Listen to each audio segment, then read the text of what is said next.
Assalamualaikum teman-teman semua. Ketemu lagi dengan saya Cek Nur. Oh ya teman-teman, gimana kabarnya hari ini? Semoga baik-baik aja ya. Semoga sehat selalu, senantiasa diberi kesehatan. Amin. Oh ya teman-teman, hari ini saya akan berbagi tentang sesuatu yang insya Allah bermanfaat, terutama buat ibu-ibu yang punya balita ya. Karena kali ini saya akan berbagi tips tentang bagaimana cara efektif untuk menyapih anak. Nah, terutama ini buat ibu-ibu ya yang anaknya mau 2 tahun, apalagi ibu-ibu mamah muda ya yang pertama kali punya anak. Biasanya kan kalau anaknya udah mendekati 2 tahun tuh bingung ya, aduh gimana ya nanti anak saya kan mau disapih nih, cara nyapihnya gimana ya, bingung, aduh gimana nanti. Apalagi biasanya ibu-ibu mah sering dengar cerita-cerita orang ya, duh nanti pas nyapih katanya susah gitu ya, anak saya mah rewel katanya sampai berminggu-minggu gitu ya. Ada juga yang bilang harus nyiapin makanan banyak gitu, atau apapun yang anak inginkan ketika disapih itu harus diikutin biar nyapihnya berhasil gitu ya. Tapi alhamdulillah kalau yang saya alami, karena saya kan alhamdulillah ya, anaknya ada 4 nih. Nah dari anak pertama itu, kedua, ketiga, alhamdulillah saya tidak nggak ngalamin yang drama-drama gimana gitu ya ketika nyapih anak. Alhamdulillah semuanya lancar ya, dan nggak lama, itu 3 hari biasanya adaptasinya, 3 hari atau sampai seminggu ya, nggak ngalamin yang gimana gitu, enggak, alhamdulillah lancar. Dan saya nggak ngalamin anak saya tuh sampai rewel gitu ya, nangis-nangis seperti itu, enggak.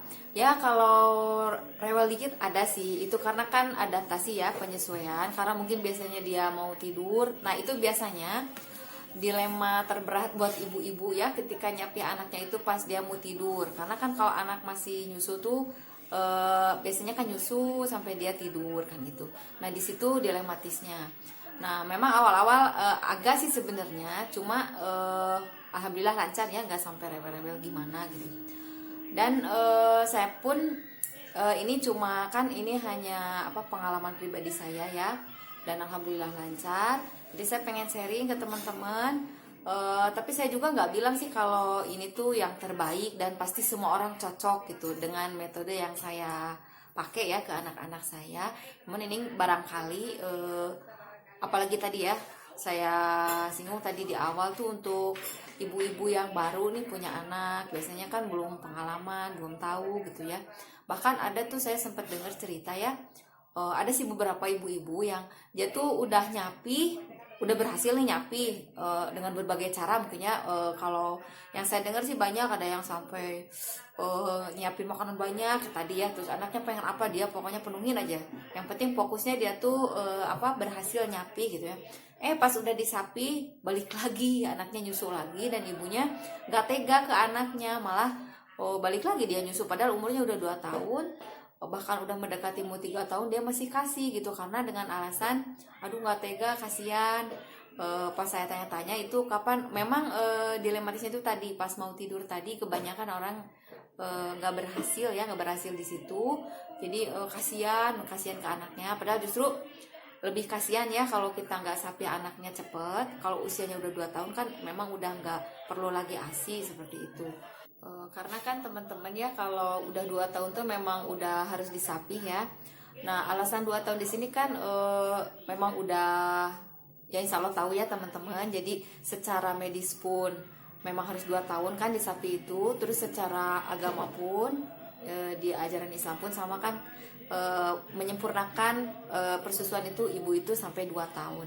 Karena kan kalau secara medis tadi, jadi si kualitas ASI atau ASI sendiri udah nggak berfungsi buat anak, karena anak sudah tidak membutuhkan lagi. Karena kan kalau udah 2 tahun mah udah anak juga udah makan segala macem ya, udah. Jadi intinya harus udah lepas aja dari ASI. Bahkan kan ada susu yang untuk tahapan setelah ASI ya, biasanya ada susu selain ASI kan untuk anak 2 tahun tuh udah ada gitu, seperti itu.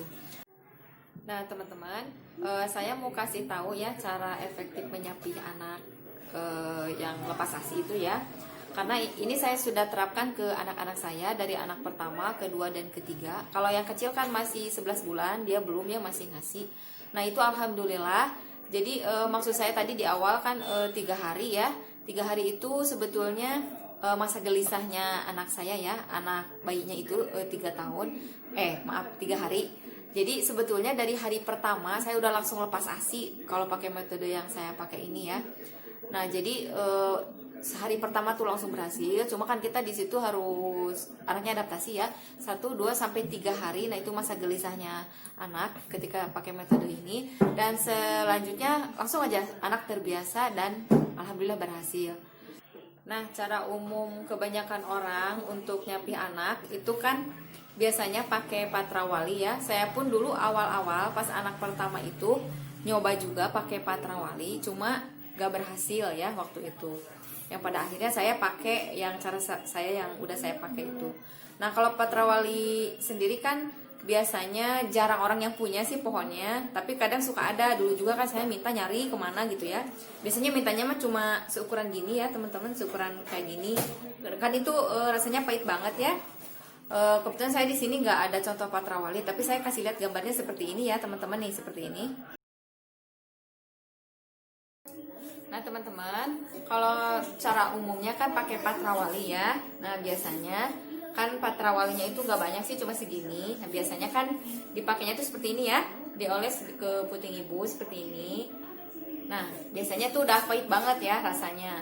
Nah kebetulan waktu itu saya pun kan nyoba. Nah tapi anak saya mah waktu itu teh terlalu kuat gitu keinginan nyusunya. Jadi ketika saya kasih patrawali, dia nyusu, memang sih pahit, dia juga kelihatan pahit, tapi dia gak nyerah gitu.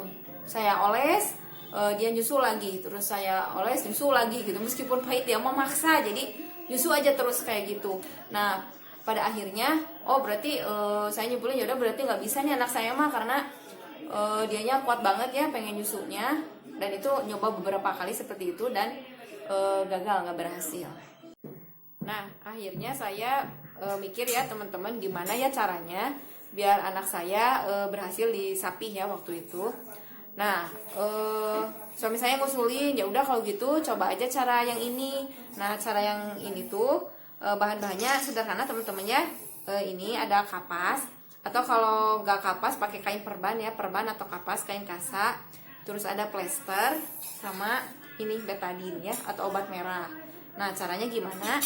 Kayak gini ya. Jadi si kapasnya kita kasih betadine yang banyak, kan biar kelihatan tuh sama anak kita.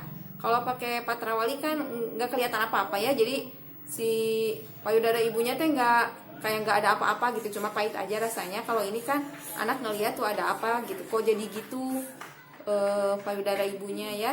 Nah kayak gini kurang lebih ya, seperti ini. Terus kita kasih plester, ditempel seperti ini.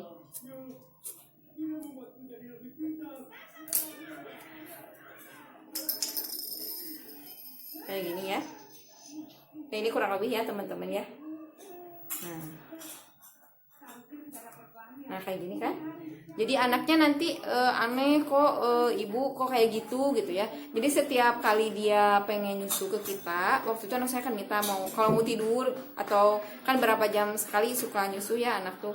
Terutama pas mau tidur, misalnya dia mau nyusu, aduh diliatin, aduh ini ibunya sakit, bilangnya gitu, aduh ibunya sakit. Jadi kan anaknya bingung, kok jadi ada itunya. Nah pertama kali lihat juga anaknya tuh langsung kayak bingung, merasa jijik juga kali ya. Jadi pokoknya setiap kali anak minta nyusu kita liatin aja. Jadi jangan lepas, kecuali kalau kita mandi kita nanti lepas dipakai lagi. Nah seperti itu teman-teman ya. Nah teman-teman itu prosesnya ya. Kalau anak saya dari anak pertama sampai anak ketiga itu 3 hari, nggak lebih dari 3 hari. Jadi kalau misal ketika anak minta nyusu ya, misal ke ibunya nenen gitu ya, kalau di Sunda kan suka nenen gitu bilangnya, minta nyusu kita liatin. Jadi minta nyusu kita liatin. Jadi terus bilang juga sakit gitu, aduh ini ibunya sakit, meskipun anak tuh sebetulnya belum ngerti ya itu sakit ibunya atau gimana. Cuma yang jelas terus aja konsisten, ketika anak minta kita liatin, anak minta kita liatin. Nah pada akhirnya 1 hari kan dari hari pertama biasanya langsung berhasil. Nah, tapi kalau anak saya sendiri sih nggak nyampe nangis, apalagi ngamuk enggak ya. Cuma dia kalau misalnya mau tidur, dia minta saya liatin, dia diem kan, ya gitu, guling-guling gitu ya, gelisah. Tapi pada akhirnya ketika anaknya udah ngantuk ya tidur aja. Cuma nanti kan bangun, main apa, kan dia suka keingetan, mau nyusul lagi, kita liatin lagi. Yang penting kitanya konsisten terus. Jangan ngerasa aduh gimana ya, kasihan. Saya juga sama ibu ada rasa gitu ya, jadi aduh kasihannya anak saya, tapi udah gimana ya. Cuma alhamdulillahnya tadi kalau anak saya nggak nyampe ngamuk-ngamuk apalagi nangis enggak. Cuma kan ini mungkin beda-beda ya, mungkin ada yang sampai nangis atau gimana. Cuma kebetulan kalau anak saya alhamdulillah semuanya nggak nyampe nangis atau ngamuk enggak. Dari anak ke 1 sampai ke 3 prosesnya sama 3 hari alhamdulillah.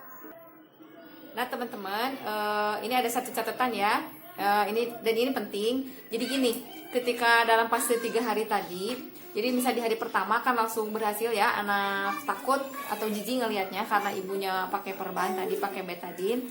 Nah biasanya kan sebelum tidur gitu ya, jadi dia gelisah sampai akhirnya karena dia ngantuk, tapi tetap kita temenin kan, anaknya ditemenin, cuma nggak dikasih susu aja. Jadi anaknya sampai tertidur. Nah biasanya kan karena kebiasaan sebelumnya, kadang kan malam misal jam 1, jam 2 kan dia bangun, bisa sampai 2 kali biasanya ya, 2 kali bangun atau 3 kali. Tapi rata-rata kalau udah 2 tahun itu nggak terlalu sering bangun malam ya.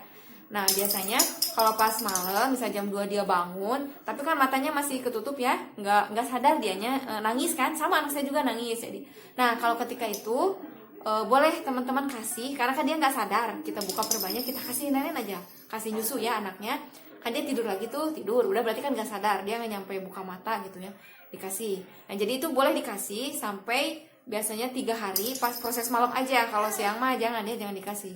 Nah jadi udah itu alhamdulillah biasanya dalam 3 hari pas malamnya itu tadi, tapi catatannya dia nggak boleh sadar, jadi nggak ngebuka matanya, kita langsung kasih. Udah. Nah besok pagi-paginya dia kan bangun, sampai nanti bangun siangnya sama gitu lagi, kita liatin lagi. Nah kayak gitu ya, itu catatan penting buat teman-teman ketika pakai cara yang tadi. Nah teman-teman, itu tadi cara saya nyapi anak ya, pakai metode seperti itu. Mudah-mudahan bermanfaat. Kalau saya selama ini alhamdulillah berhasil ya, tapi mungkin yang lain pun ada banyak cara, mungkinnya cara menyapi anak gitu ya. Cuma kalau untuk saya tadi alhamdulillah berhasil, udah 3-3-nya anak saya itu seperti itu caranya. Nah adapun buat teman-teman misal mau nyoba cara saya silahkan gitu ya, ataupun mau pakai cara yang lain juga ya kan gak ada salahnya ya, kita cari referensi, cari cara nih gimana caranya gitu. Nah semoga bermanfaat. Semoga teman-teman yang misal dalam waktu dekat nih mau nyapi anaknya, jadi sedikit udah kebayang ya gambarannya seperti apa. Semoga anak-anaknya sehat selalu ya teman-teman ya.